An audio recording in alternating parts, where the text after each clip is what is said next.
You're listening to America First with Sebastian Gorka, former strategist to President Donald J. Trump. Well, at least I know what to buy her for Christmas. You're all too flipping young. Back in the 90s, there was a cool little gadget. You put it on your keys and you whistled, and wherever they were, the keychain responded. What do you think, Jennifer Horn?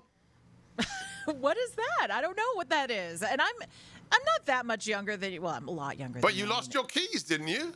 Oh, my gosh. I had the craziest day today. I left my house, and, people have had this feeling. I know you have. It's a feeling of fear, anger, just annoyance when you walk out. And, we don't need real keys to get into our cars anymore, right? We just need the fob in our purse. And when I didn't hear the click, when I reached for the door handle, I had this sinking feeling of doom. And I locked myself out of the house today, bright and early. So I had to test to see how fast Lyft and Uber really worked. I got a Lyft. God was watching out for me today. I got a Lyft in about 2, 3, 4 minutes, I think. Because this was before the sun comes up, right? Oh, yeah. It's dark. I'm kind of like hiding out in the corner of my yard because there was a weird guy walking with a trash bag on my street. It was very strange. And Did so he look like Joe Biden?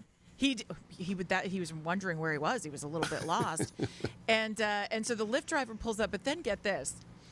My sprinklers happened to be clicked on. And so to get to the street, I had to run through the sprinklers on the way to work at 5:30 in the morning. Your sprinklers are set for 4 a.m.? 5:30, baby. Oh, my. That'll wake you up. All right. Yeah. So thankfully I've dried since then. All right, I have to make sure I do this in case you think you're on the wrong channel. I'm Sebastian Gorka. This is America First, and we are talking, as we do every week, with our warrior princess for freedom, host of The Morning Answer and The Jen and Don Show on AM 590, AM 870. The Answer, also with CRNTalk.com. Jennifer Horn. Follow her right now at Jennifer Horn. Okay, where to begin? I have so many things I want to discuss with you. Let's have some fun first. I like it. This is from hotair.com. Mm-hmm. CNN loses 45% of its primetime audience in just 5 weeks. Now, I'm trying to think. Their audience wasn't that big to begin with, to be fair. I know, but help me out here. What happened in just the last 5 weeks? Let's think back. Bring us back to February, end of January. Maybe Donald Trump left the White House. Is my math right about that? It is. So what's going to happen to fake news CNN, Jennifer? I hope that they find themselves in a whole lot of trouble. I also read a story today about MSNBC down in the ratings. When they don't have a bad guy, when they don't have someone to go after, turns out they're not very popular indeed. So bring on the viewers for Newsmax, for One America News, for Fox News. Let's bring them somewhere because obviously people's appetite for news hasn't shrunk. Certainly, they're just maybe finding a different source, a different place to go. And let me just remind everybody out there, because I just love doing it and he hates it. I did it on Anderson Cooper's show, and that's why he'll never invite me back. More people watch reruns of Yogi Bear than watch CNN. I'm not joking. Look it up. I couldn't believe it the first time I saw the figures. We are a nation of 330 million Americans. 600,000 people watch CNN, Jen. It's pathetic. It is pathetic. And what's even more pathetic is watching them trying to cover the Biden administration. Let's just take a break from the Boulder shooting for a second. But if you look at the border crisis and you listen to what the news media is doing, they know that they have no choice but to now wake up and put some pressure on the administration to let them into those border facilities, into those places that they have been blocked from. But can you imagine what they would have done? I mean, AP tried to get into the border facilities. They've been trying to get there since February the 4th. Yeah. If President Trump and his administration had locked the media out, what would the response be? They've been giving them time, giving them space. Now they're being forced into calling the administration out. I sit back, and unfortunately these issues that we're talking about are so serious, but you have to sit back a little bit and watch the news media, the mainstream media, particularly CNN and MSNBC, struggle with themselves in how to handle an administration that is in completely over its head. Yet they don't want to let on too much, but they know that their credibility is at stake, so they have to push back a little now. But Jen, it's okay.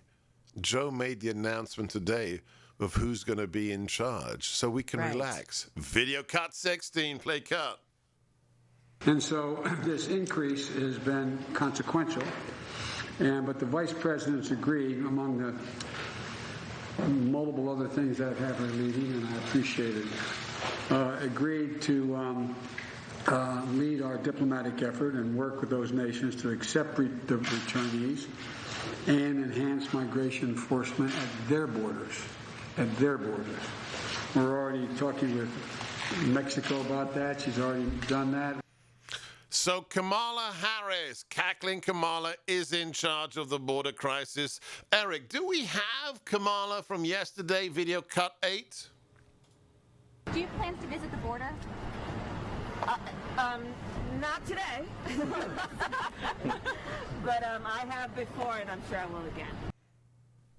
Wow. I have Can to you know just what's going on. can you just respond, please? Well, first of all, I know because when people get nervous, particularly women get nervous, there's a lot of nervous laughter. I've been guilty of it. But let me tell you, when you're dealing with something as serious as the border crisis, which clearly your administration has failed on, maybe that's not the appropriate time for that nervous laughter or to play it off like, not today, because it's not funny. You were the one who was standing in front of that facility in Florida for weeks when Donald Trump was president, protesting the treatment of children that now your administration seems to be, they're treating the children worse than the Trump administration did. They are piled up in cages. They are piled up in plexiglass cells that look like aquariums, and they're wrapped in tinfoil blankets. And now is not the time for humor. But I don't know. This whole crisis on the border, Seb, it makes me wonder who is really in control. You look at Joe Biden. He's clearly not in control. I think a lot of us thought, well, maybe Kamala Harris is pulling the strings. It's not her either. She is a transactional figure in all of this. Who is making the decisions for this administration? Because I can tell you, and I think Newt Gingrich said something similar to it. I've been saying it since day one of this crisis. This is either ineptitude at play, and they have been completely overplayed as an administration, or this is an intentional crisis. I don't work for the government. I never have. But I can tell you that I know that every time there is a new administration in office, at least in the last 3 administrations, Obama, Trump, Biden, they have all been tested with this migrant surge. Every single time. It's like clockwork. How you don't expect that to happen is a failure. You knew it was going to happen. You knew when you unraveled Trump's policies that you would have complete chaos. And so either you're dumb, and I don't believe that's the case, or you're setting this up as an intentional crisis so that you can push people into amnesty, so you can spend more money to handle this made-up crisis. And now we have the president of Mexico laughing at us, calling Joe Biden the migrant president, saying that he totally misplayed his hand, that he made promises that he couldn't keep along the campaign trail. This week, I think, mark it down, has been the single worst week for the Biden administration. He couldn't walk up the stairs to Air Force One. He's completely bungled the border, probably on purpose to try to pressure people into amnesty in Congress. And you have us being outplayed by North Korea, by China, by Iran, and Russia, Vladimir Putin, wanting to challenge him to a debate on a public stage. It's embarrassing. And I think people are waking up to it. I think the mainstream news media is going to have to wake up to the fact that this is a complete unraveling of something that was actually working at the border and in terms of foreign policy. And it's gone. In one single week, we have seen the destruction of 4 years of work. She's never worked for government. But we want her to. We want her to run for governor when Gruesome Newsom is called back. However, one last news item. We've got 90 seconds left with Jennifer. It's not that she's in charge of the board. It's not just that. This is from Simon Kent at Breitbart. Vice President Kamala Harris has accepted an invitation from Bill Clinton to join him this Friday to discuss, quote, empowering women and girls in America. Perfect timing, right? By what? Getting them to have sex with him under the desk or what? You know, we have such a problem. We saw the shooting again in Boulder, Colorado, shooting in Atlanta, Georgia. We have a man problem in this country. We have raised a couple of generations now of weak men. We have spent all of our time and energy empowering women.